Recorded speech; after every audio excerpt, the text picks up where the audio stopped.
Olá, querido aluno, querida família, seja bem-vindo, muito bem-vindo a mais uma videoaula de língua portuguesa. Eu sou a professora Nadi e continuo te acompanhando aí nos seus estudos. Olha só, não posso deixar de lembrar que os nossos vídeos educativos aqui do canal são meros complementos das aulas que você tem na sua escola com seu professor ou professora. Valorize a sua escola, valorize o seu professor, porque eles são fundamentais aí para a sua vida acadêmica, para o seu futuro, para a sua carreira. Vamos lá então. Para o 8º ano, hoje nós vamos falar um pouquinho sobre coerência e coesão, que é tão importante para que a gente produza um texto e se faça entender e ser entendido. Olha só, o que é coerência?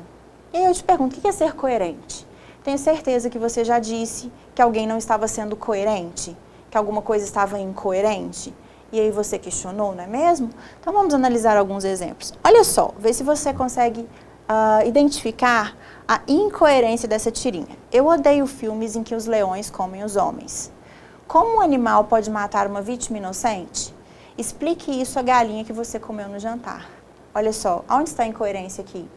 Ele não gosta de filmes onde que os leões comem os homens, mas os homens comem um outro animal que é a galinha. Ou seja, aqui tem uma incoerência, certo? Já que ele não gosta de filmes que os homens são comidos por leões, os homens também não deveriam comer as galinhas, ok? Então, há uma incoerência aqui no nível das ideias. Então, a coerência textual, ela está diretamente relacionada com a significância e com a interpretabilidade de um texto.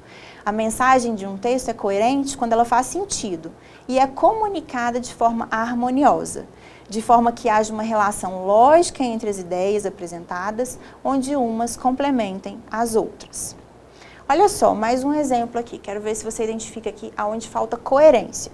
A gente tem aqui um pai conversando com o filho, e aí o pai diz assim, ó, você bateu na colega da escola hoje, já disse que não se faz isso. Eu te avisei, menino. Olha só, então ele repreendeu o filho, porque o filho bateu no colega na escola, e realmente está errado. Mas aí como que ele castigou o filho? Batendo no filho, ou seja, ele está incoerente, ele quer ensinar para o filho que ele não pode bater, ele não pode agredir, ele não pode usar de força física, né, na escola. Mas é assim que ele faz com o filho em casa, então ele está sendo incoerente nos atos dele, né? Ele fala uma coisa e faz outra, e aí a gente tem uma incoerência aí no discurso desse pai. Olha só, vamos falar um pouquinho mais de coerência.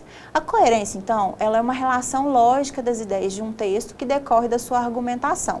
É um resultado especialmente dos conhecimentos do transmissor da mensagem. Um texto contraditório e redundante, ou cujas ideias iniciadas não são concluídas, é um texto incoerente. A incoerência compromete a clareza do discurso, a sua fluência e a eficácia da leitura. Assim, a incoerência não é só uma questão de conhecimento, decorre também do uso de termos verbais e da emissão de ideias contrárias. Alguns exemplos para a gente analisar agora. Olha só, o relatório está pronto, porém, o estou finalizando até agora. Olha só, tem uma incoerência aqui, não tem? Principalmente em relação ao tempo verbal. O relatório está pronto. Se ele está pronto, eu não posso dizer que eu estou finalizando até agora. Quer dizer que eu não terminei. Então está incoerente. Afinal de contas, eu terminei ou eu não terminei esse relatório? Outra frase para a gente analisar. Ele é vegetariano e gosta de um bife muito mal passado. Como assim? Vegetariano não come carne, não é mesmo? Como que ele pode ser vegetariano se ele gosta de bife muito mal passado? Então, tem também aqui uma incoerência, certo? Então, o vegetariano não vai gostar de bife nem bem passado, nem mal passado. Olha só, alguns fatores que interferem na coerência de um texto. O primeiro é o conhecimento de mundo. Então, o que eu tenho de conhecimento de mundo, de bagagem literária? Então, esse conhecimento de mundo é um conjunto de conhecimento que a gente adquire ao longo da nossa vida e que são arquivados na nossa memória. Eles são chamados de frames, ou seja, rótulos. São esquemas que a gente tem, como se fosse um plano de funcionamento. Por exemplo, o que eu conheço, meu conhecimento de mundo em relação à rotina alimentar? Que as pessoas geralmente acordam, a primeira refeição delas é o café da manhã, depois eu tenho o almoço, depois eu tenho o jantar.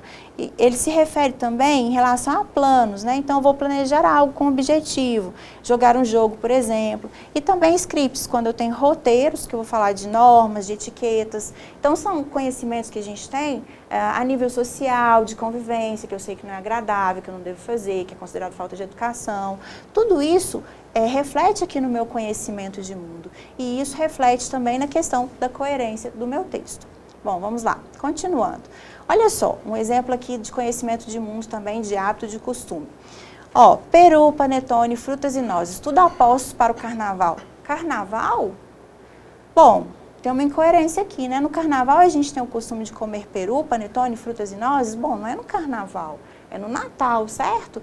Então, nós brasileiros, a gente geralmente come peru, panetone, frutas e nozes no Natal e não no carnaval. Então, tem uma incoerência aqui nessa frase. Bom, a incoerência também, ela pode acontecer por causa das inferências que a gente faz. Através das inferências, as informações podem ser simplificadas se partirmos do pressuposto que os interlocutores partilham do mesmo conhecimento. Olha aqui um exemplo para você entender melhor. Quando os chamar para jantar, não esqueça que eles são indianos. Ou seja, então eu vou convidar uns indianos para jantar. Qual que é o conhecimento prévio? Qual que é a inferência que eu tenho que fazer?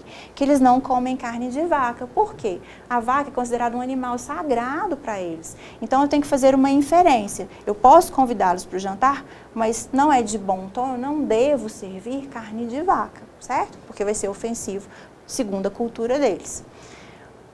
Outro fator de coerência é a contextualização. Então, há fatores que inserem o interlocutor na mensagem, providenciando a sua clareza com os títulos de uma notícia ou a data de uma mensagem. Olha só, está marcado para as 10 horas. O que está marcado para as 10 horas? Se eu não tenho uma informação anterior, se a gente não estava conversando sobre isso antes, se a gente não falou que era uma aula, uma reunião, um jogo, eu vou ficar perdida, eu não vou entender. Então, qual a informação anterior? De que a gente estava falando? O que vai acontecer às 10 horas?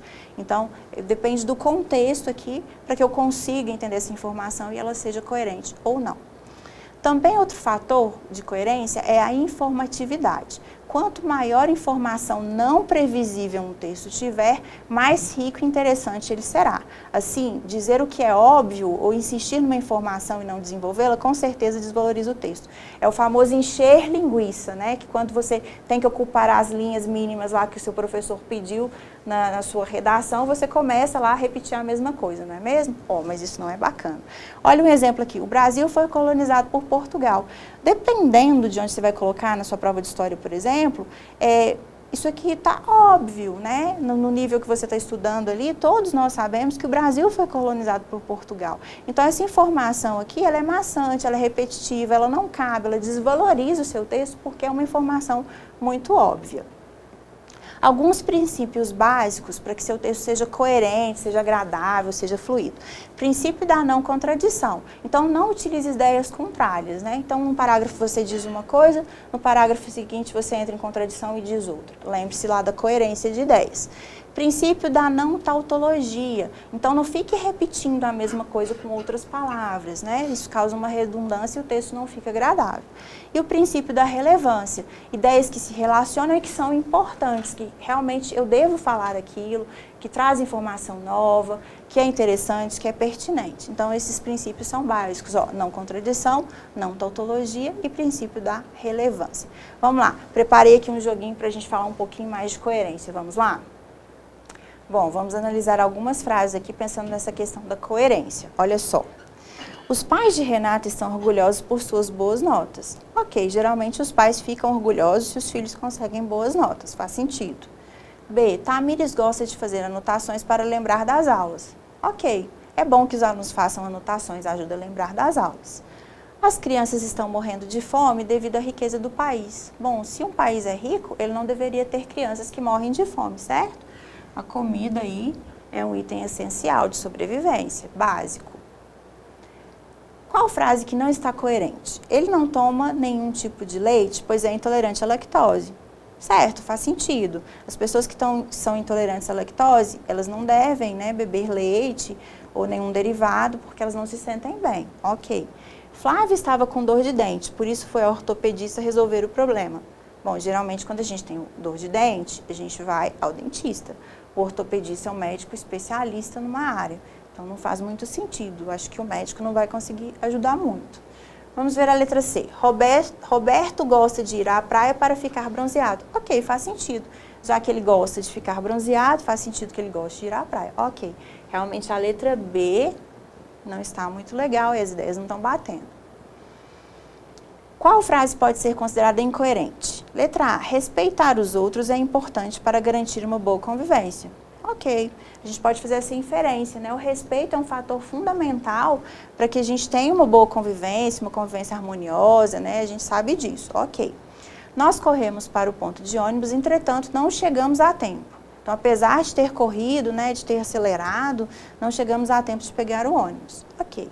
Rita está triste hoje, por isso ficou quieta. Bom, é normal que quando as pessoas estejam tristes, elas fiquem mais quietas. Não vi problema aí. Vamos lá. Roberto não se esforçou muito, portanto, obteve um ótimo resultado. Bom, e aí, se a gente for buscar nosso conhecimento de mundo, geralmente as pessoas que não se esforçam, elas não obtêm ótimos resultados, certo? Então, realmente aqui nós temos uma incoerência. Qual frase está coerente? Letra A. Adora hambúrguer apesar de ser vegetariano. Não. Se ele é vegetariano, né, ele não pode adorar hambúrguer. Ele fez uma opção, né, por não comer carne. Então, aqui não está coerente. Não fui à festa porque não fui convidada. Ok, é de bom tom que eu não vá, certo? Se eu for e não fui convidada, não fica muito agradável, né? Vou ser considerado ali um intruso, um penetra, né? Um intruso, uma penetra naquela festa. Então, não está muito coerente. Está coerente, né? Eu não fui à festa porque eu não fui convidada. Se eu tivesse sido convidada, eu iria. Depois, a menina que sobreviveu ao acidente não se machucou muito, embora esteja correndo risco de morte. Nossa, ela se machucou muito, eu acho, né? Porque ela está correndo risco de morte. Então, realmente, essa frase aqui, né, ela não está coerente. Então, eu vou marcar a única que está coerente, que é a letra B. Muito bom. E aí, acertou todas junto comigo? Bora lá, então, vamos continuar a aula. Bom, e agora que a gente já falou bastante de coerência, a nível de ideias, né, vamos falar a nível de estrutura textual. Então, a coesão é um mecanismo linguístico do texto que vai fazer essa conexão das ideias. Então, eu vou usar lá os conectivos corretos para que meu texto não fique contraditório, né, fique fluido, fique... a coesão, inclusive, ela garante a coerência. Então, vamos lá. Então, a coesão, ela cria relações entre as partes do texto, de modo a guiar o leitor relativamente a uma sequência de fatos. Uma mensagem coesa apresenta ligações harmoniosas entre as partes do texto. A coesão, ela pode ser anáfora ou catáfora. O que é isso? A anáfora, ela se refere às informações expressas no texto e são qualificadas como endofóricas. Enquanto a anáfora, ela vai retomar um componente que já tinha sido dito anteriormente, que já tinha sido informado, a catáfora, ela vai antecipar. Vamos lá, vamos ver alguns exemplos aqui para você entender essa questão da anáfora e da catáfora. Olha só, algumas dicas aqui. De referência pessoal, utilização de pronomes pessoais e possessivos. João e Maria casaram, eles são pais de Ana. Quando eu uso eles aqui, né, para não repetir João e Maria, eu estou fazendo uma referência pessoal e anafórica. Por quê? Eu estou retomando termos, que no caso João e Maria, que já tinham sido ditos anteriormente. Olha só. Referência demonstrativa, utilização de pronomes demonstrativos e advérbios. Fiz todas as tarefas, com exceção desta, arquivar a correspondência. Então, todas as tarefas foram feitas, né? E aí eu falo depois qual foi a única que eu não fiz. Então, uma referência demonstrativa e catafórica, né? Porque primeiro eu digo as tarefas e depois eu digo qual não foi feita. Existe também a possibilidade de uma referência comparativa, então, utilização de comparações através de semelhanças. Olha só, mais um dia igual aos outros, então, o dia de hoje igual a todos os outros. Então, tem uma referência comparativa e endofórica. Também temos a questão da substituição. Eu vou substituir um elemento por outro, que é uma forma de evitar repetições, como uma forma de evitar repetições. Vamos à prefeitura amanhã, eles irão na próxima semana. Então, olha só, eles irão à prefeitura na próxima semana. Não tem necessidade de eu repetir, certo? Já está compreendido, já está entendido. Então, observe que a diferença entre a referência e substituição está expressa especialmente no fato de que a substituição acrescenta uma informação nova ao texto, ok? Vamos lá. Outro caso aqui, ó. João e Maria casaram. Eles são pais de Ana e Beto. Pronome pessoal faz referência às pessoas João e Maria e não acrescenta uma informação adicional ao texto, né? Diferente desse sentido aqui, né? Que eu falei da questão de ir à prefeitura amanhã. Vamos lá. Elipse. O que é elipse? Quando eu tenho um componente textual, que pode ser o nome, o verbo, uma frase, e ele pode ser omitido. Então, ó, temos ingressos a mais para o concerto. Você os quer? Então, os quer o quê? Ingressos. Então, não tem necessidade de eu repetir a palavra ingressos novamente, porque já foi dito anteriormente e eu sei do que se trata. Conjunção, liga orações estabelecendo relação entre elas. Olha só, nós não sabemos quem é o culpado, mas ele sabe. Né? Nós não, mas ele sabe. E eu tenho a conjunção mas, que é uma conjunção adversativa. Coesão lexical é quando eu utilizo uma palavra que é sinônimo de outra. Observe, aquela escola não oferece as condições mínimas de trabalho. A instituição está literalmente caindo aos pedaços. Olha só, então, na segunda oração, eu substituí escola por instituição, e aí o texto ficou fluido, mais agradável de leitura. Vamos lá, então, mais um joguinho para a gente falar agora especificamente de coesão. Vamos lá? Bom, então aqui eu tenho um texto, tem alguns elementos aqui que vão conectar essas partes do texto, e aí é um exercício bacana para a gente praticar aí a coesão para que o texto fique harmonioso. Olha só, eu tenho o que nesse sentido, simultaneamente, por essa razão e infelizmente.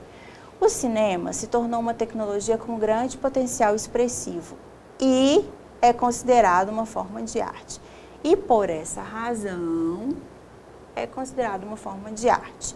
Apresenta elevado valor lúdico, prova pelo recente sucesso de obras como Coringa e Vingadores Ultimato. Olha só, o que eu posso colocar aqui? Nesse sentido, ou simultaneamente, apresenta elevado valor lúdico, prova pelo recente sucesso de obras como Coringa e Vingadores Ultimato. No contexto brasileiro, nem todos têm amplo acesso a tal maravilha. Olha só, então nem todos têm amplo acesso, então, infelizmente. Percebe-se a existência de problemas sociais e econômicos. Então, nesse sentido, percebe-se a existência de problemas sociais e econômicos que dificultam a democratização dessa atividade no país. E aí, vamos lá, beleza, acertamos tudo, nosso texto está coeso e coerente, beleza. Bom, então caminhando para o final da aula de hoje, que a gente falou de coerência e coesão. Então, coerência a nível de ideias, coesão a nível estrutural, de texto, de escrita. Olha só essa frase, as crianças estão morrendo de fome por causa da riqueza do país. Então, eu tenho um problema ali de coesão que fez a frase ficar incoerente. Vamos trocar ali o por causa. Olha só, as crianças estão morrendo de fome apesar da riqueza do país. Agora sim, a frase ficou coesa e coerente, você concorda? Então vamos lá, para a gente fechar aí sobre a diferença de coerência e coesão. A coesão textual se refere à articulação entre os componentes de um texto. Os mecanismos coesivos estão restritos à estrutura do texto. Já a coerência considera não só tais mecanismos, mas também o contexto. Bom, então essa foi mais uma videoaula de língua portuguesa. Hoje nós falamos bastante a respeito de coerência e coesão. Espero que você tenha gostado dessa aula e te espero na próxima aula. Tchau, tchau e até lá!